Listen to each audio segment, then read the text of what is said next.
I checked the forecast and saw the opportunity for a great warm ride here in North Carolina, so I decided to tackle the Two Gorges route from bikepacking.com. However, instead of packing it, I figured I would ride the route in one day and provide some route details for those who are looking to tackle it themselves. The route loops from Morganton, but I decided to camp overnight and start on NC 105.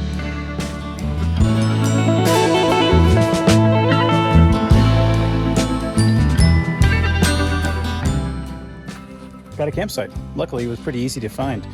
I'm up here on 105, pulled in just off the road, and it's a Thursday, so luckily there aren't that many people. It's wet, as you can see. It rained pretty much all day today, but tomorrow looks really clear actually, which is going to be great.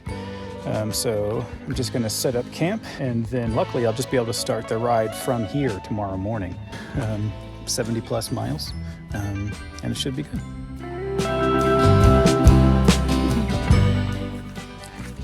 Okay, so some quick recon in case you're not familiar with NC 105. This is the road itself.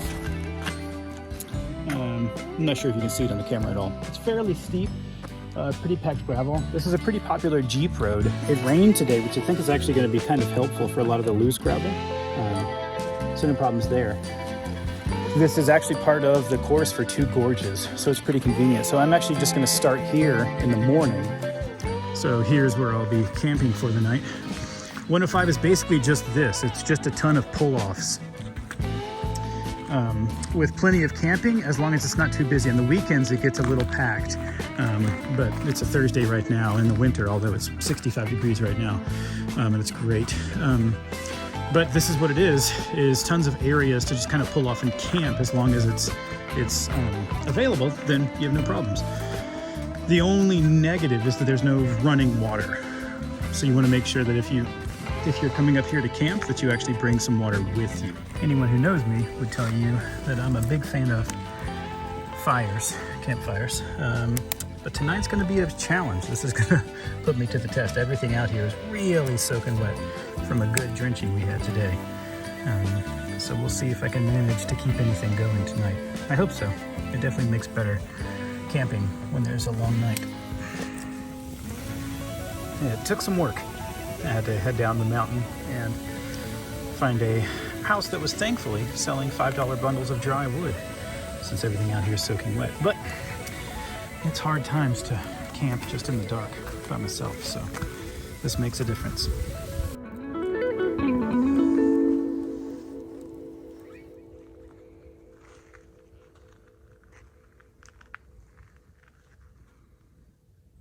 Good morning. All packed up, got the tent down. Took me longer than I thought it would, but I guess that's car camping for you. You can see it's a beautiful spot. Again, the only hang up here is no water, so you have to bring your own, but otherwise you wake up to a beautiful sight, so I can't complain about that. Slept well last night.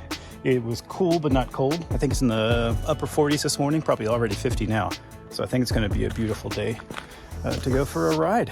It'd be great. I'm a few hundred feet up NC 105 already, and so I'll basically just be heading up, and then I'll kind of bomb down it before I turn off of there and head back toward Morganton. Normally this route would start in Morganton and loop back to there, but I think it's a great option to actually just come camp the night before, and if you want to do the whole thing in a day, then that makes it a pretty simple process.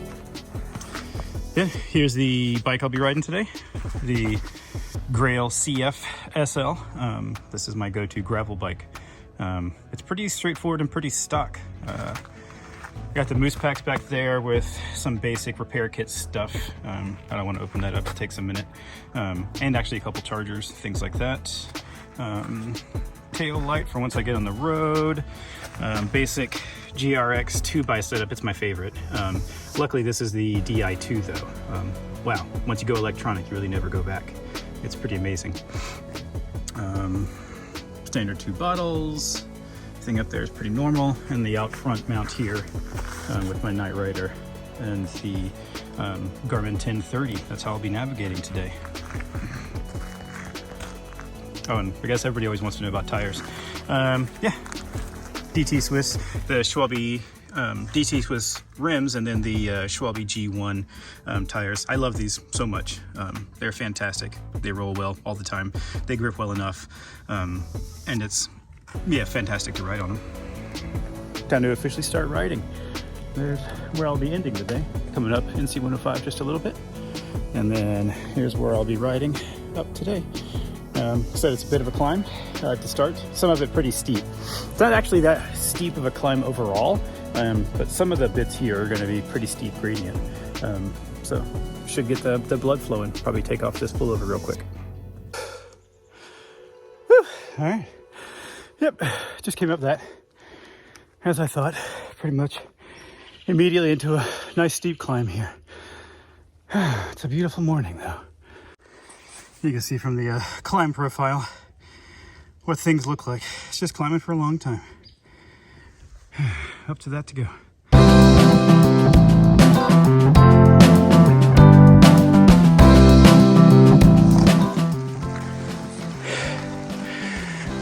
The roads are actually in great shape this morning. It can get a little sketchy with real loose gravel out here, but this isn't too bad at all actually. The rain, I think, is kind of helping to keep it down some, which is good. Beautiful out here. Tons of pull-off campsites just past a gorgeous one. There we go. Look at that. Blue skies. Sunshine behind me. Roads are in great shape.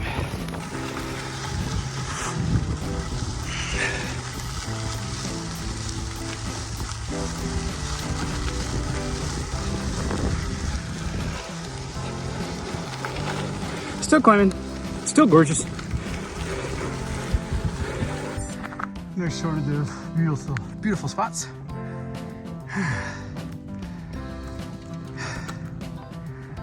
Not ugly at all. And you can see over here, so 105 is just full of pull-offs like this. So there's near well designated camping. It's great and convenient, but it is kind of first come, first serve. So if it's a weekend or a holiday or anything, I've seen it completely full to where you couldn't get a site at all. So if you planned on it, I'd either pick an off day or get here early. Here we go. Here's a fairly steep bit coming up. Probably a little over 15%, I'd say, something like that. All right, a little over halfway up the climb, I think. Road's still holding out good. It's funny, another campsite there. And a little pull-off one there. Just a note, in case you were curious about it, hadn't been to the road before, it's drivable with just about any car, so long as you have common sense. Folks might spend, $10,000 to get a 3-inch suspension lift and 37-inch tires, but I just saw a Corolla roll by with 4 people in it who just made it all the way over. So you can do it in just about any car.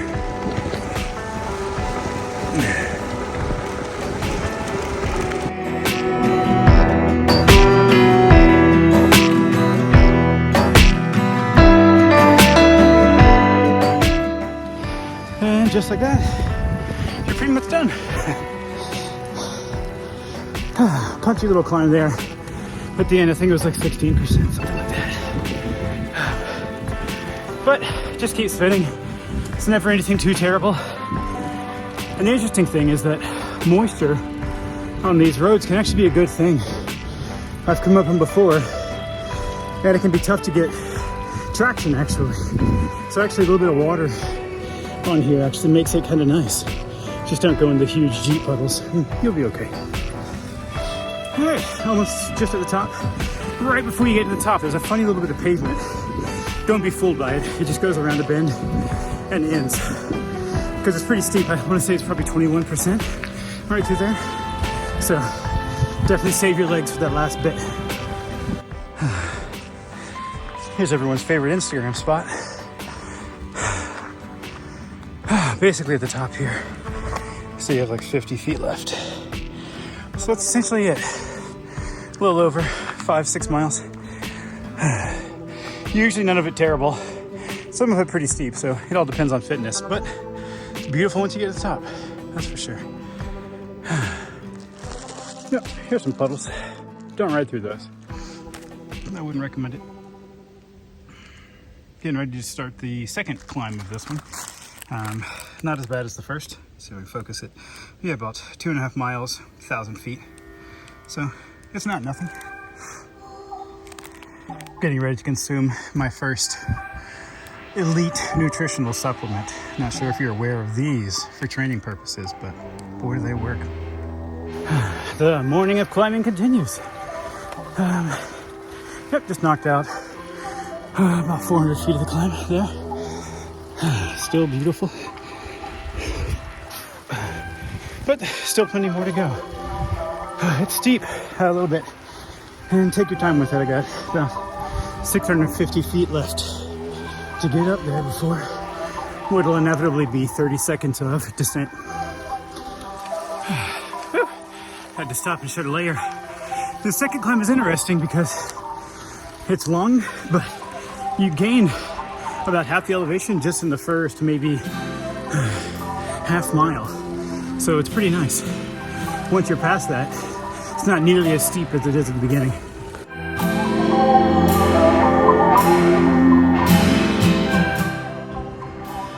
All right, and that's pretty much the climb. Yeah, just got up the last bit. With both climbs, the very end is a little steep. And this one in particular was definitely kind of jumbly. It'd be tricky if it's dusty. That's the hardest part, actually. If it were really dusty, that'd be a tricky one. But now it's just a quick descent down to the Linville Falls parking lot. You'll notice this toward the end of 105. You'll come up on the information cabin.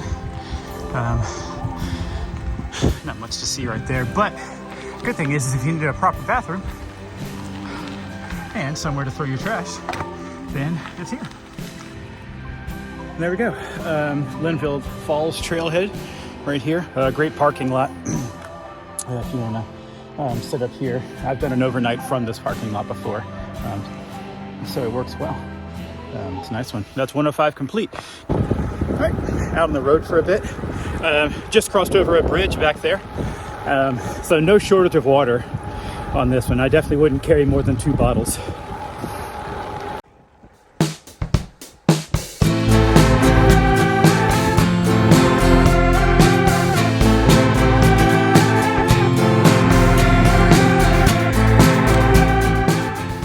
All right, just got off of 181 onto Pittman's Gap.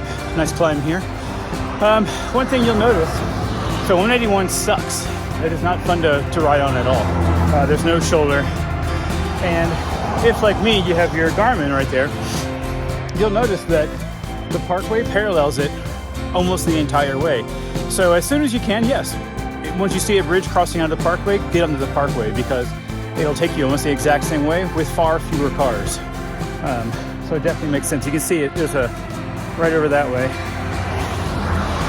there's a bridge that takes you right to the parkway. So don't take 181 if you can help it. It's much better. So get ready to climb Pittman's Gap. All right, looking over my shoulder, just drove past the yard with a pit bull and a Rottweiler that didn't chase me. Whew. That gets your heart rate going immediately. Pittman's Gap, no big deal really. It's a short climb, basically all the elevations the first half of it, so not that bad. And here we are, turning off onto Old Mortimer. Where in hell is Mortimer? It's gorgeous, wonderful, and this is a wonderful road here. This is a delightful descent, so this is gonna be fun. Yes, indeed. This is a fabulous gravel road. All that climbing is definitely worth it in my mind, just to get to here.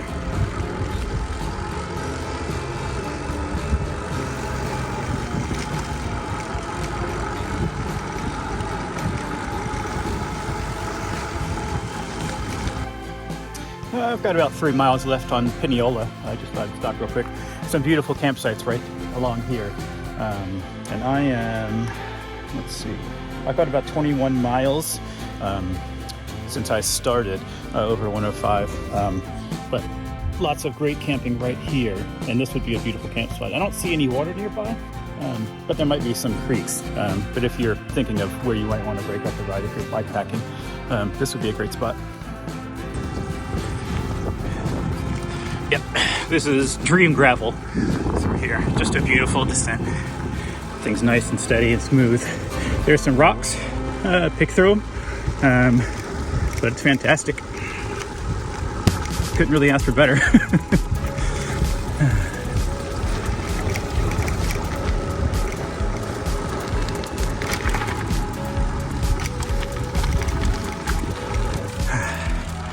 All right, off of Finiola onto Edgemont, but the Dream Gravel continues. Still beautiful, still smooth, still rocky, so watch for that, but otherwise, just wonderful.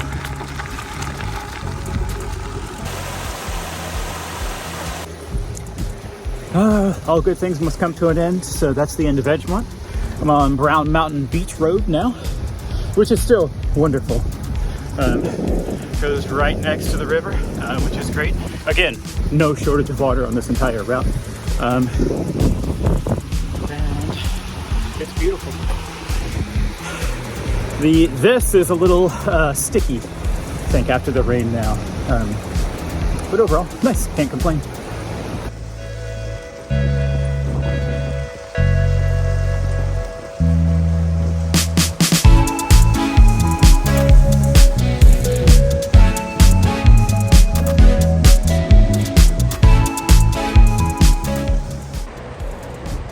Wilson's Creek. Oof, in the warmer months, summertime, this place is just overflowing with people. Overflowing. You'll see. I've seen families bring entire grills out here and just set up for the day.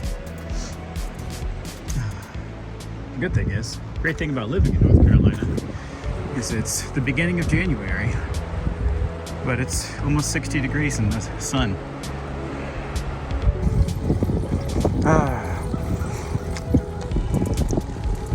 And here is Betsey's.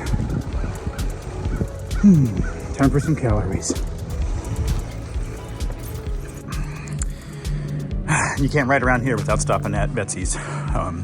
Chance to pound some caffeine and some calories. I wish I could stay longer, but if I'm going to come close to finishing this, anywhere close to not dark, it's time to get a move on.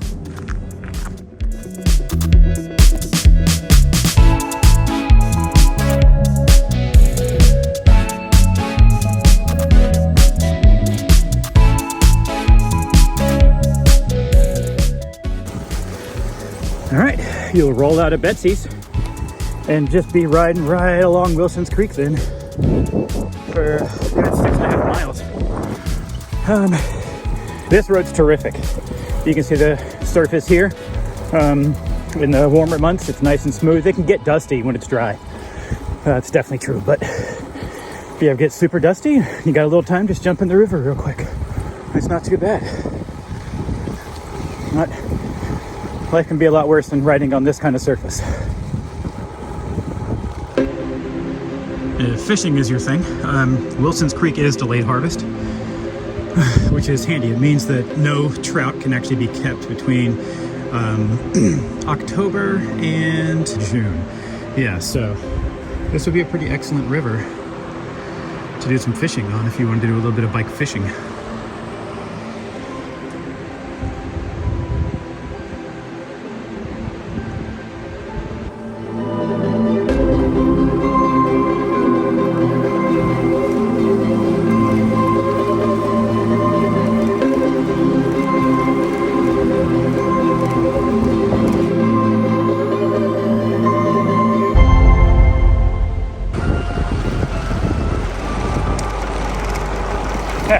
It's really hard to complain about this at all. And that river creek is beautiful.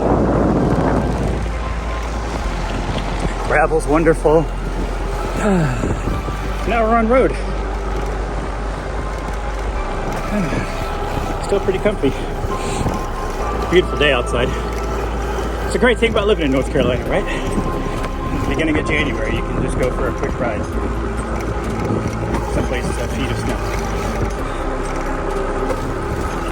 So we're hopping off the gravel now, getting back onto the tarmac, as many would call it. On Playmore Beach Road, I think it is. Now, a nice little gentle climb coming out of there, but nothing severe. And now this gravel's beautiful. Still a long water.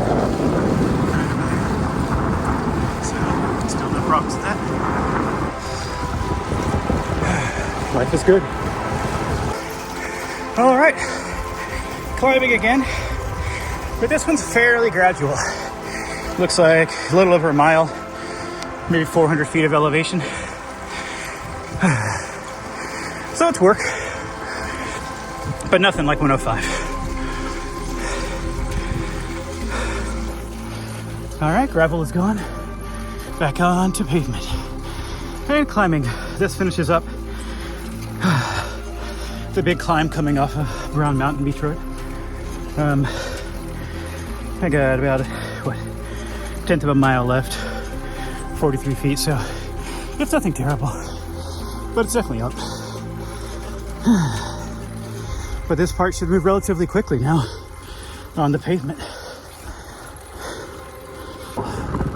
Wonderful. Short sleeve weather in January. Gotta love it.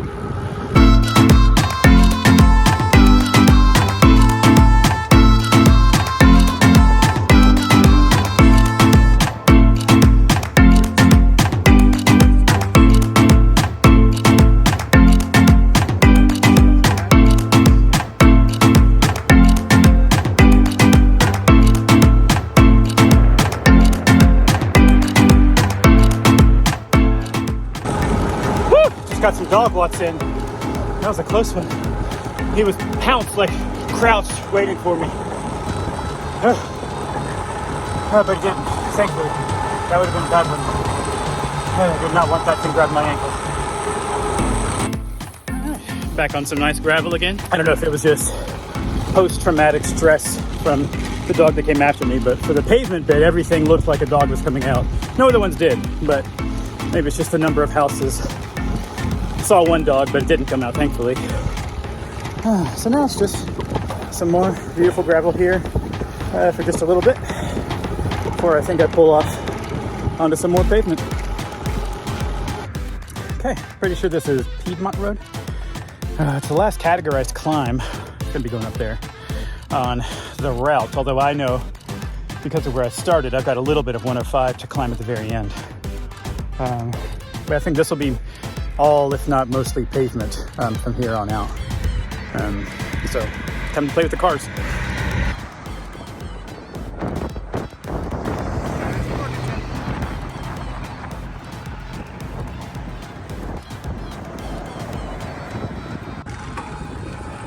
Fortunately, it's a short stint on 64, and then you hop right onto the greenway that runs right along the Catawba River.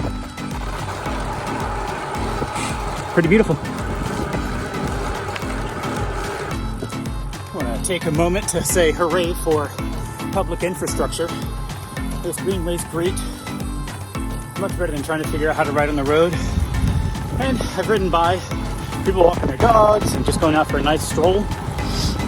It's great to live in the time of greenways and the idea of public commons and public good. It's a good feeling.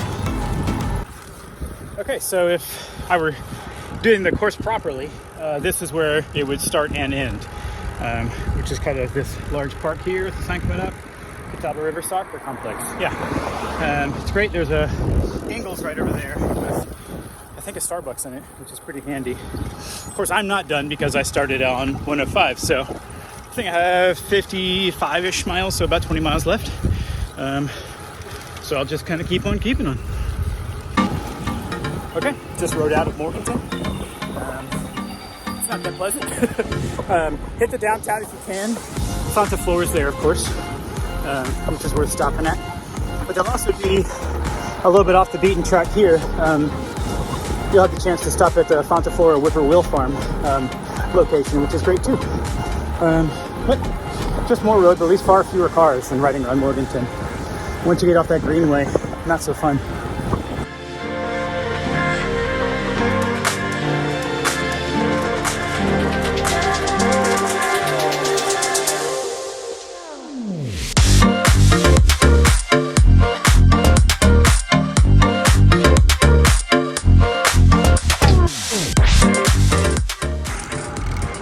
All right, that's a powerhouse climb complete. Now this should be a pretty good shot of Lake James.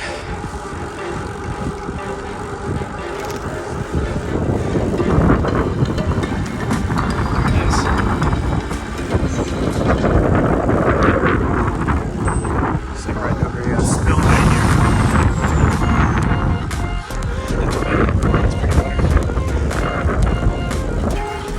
here. This area here around Lake James is pretty nice.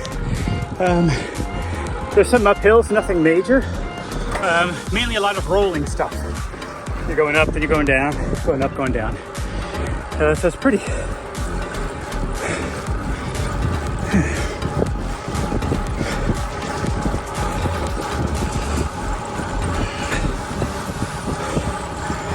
Got a right turn onto 126 coming up here.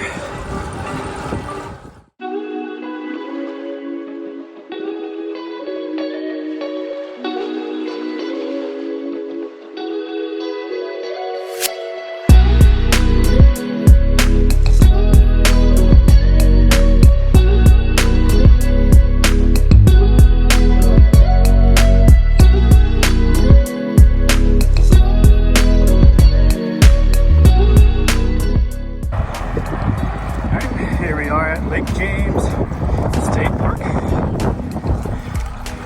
Opens, closes 7 to 7. If I'm not wrong, a little hill in here. There should be proper fun. Yep, I did remember correctly. There is a punchy little hill here. It's not too steep, but it's there. You'll notice it. I want to say it's maybe half a mile. Almost there. All right, you'll turn left off of that to this little trail. It's hard to tell it's a trail, and it's quite inconvenient because you can't ride through it. So this is really like a stop and pick up, which is no problem, unloaded. Bike packing, much less fun. I guess you could figure out a way underneath, but not me. Yeah. That's that. Mountain bike trails are over there, which is part of the Wilson's Ramble route. It's your standard gravel through here. Some chunky rocks. Nothing terrible. At some point, you'll probably notice the mountain bike trails to your right. I think they come fairly close to the road.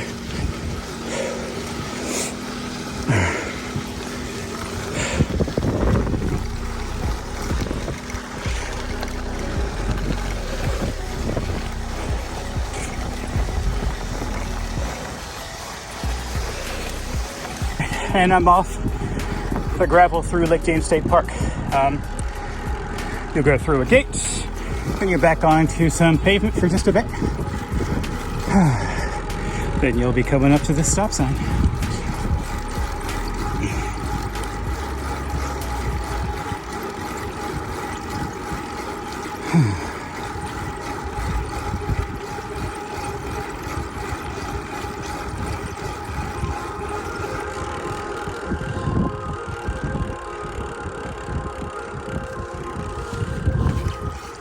Go.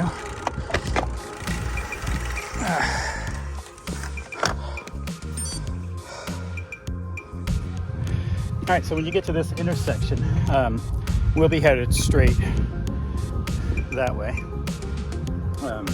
That's going to take us to 105. If you'd like to head over to Fontaflora, the Whippoorwill Farm, it's actually where that car just came from, like that way. It's a short detour, but it's a great stop. It's really, really good. You'll put your feet up for a while. Great selection of beer. When it's warm, they even have hammocks and things out like that. usually a food truck. I was there last night and it was closed. Wasn't there, but I would recommend it as a stop. All right, and here we are back at 105. The climb just looks stupid on Climb Pro. 2,200 feet, 6.5 miles. Fortunately, I've done most of that, so only going up a little ways. But this is it. Back to the climb. And just like that, I'm back at the start.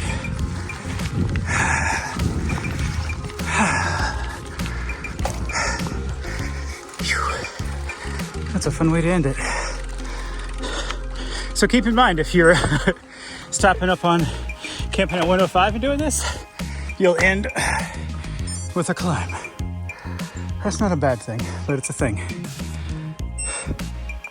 All done. Final thoughts, kind of immediate thoughts. It's hard. Yeah. I think I had 6 hours of moving time and 72 miles or so. The 105 climb is no joke. It's definitely doable, but you'll want to be in decent shape for it, or you'll be doing some hike-a-bike. And if it's really dry, you might just be doing hike-a-bike anyway because it'll just be dusty.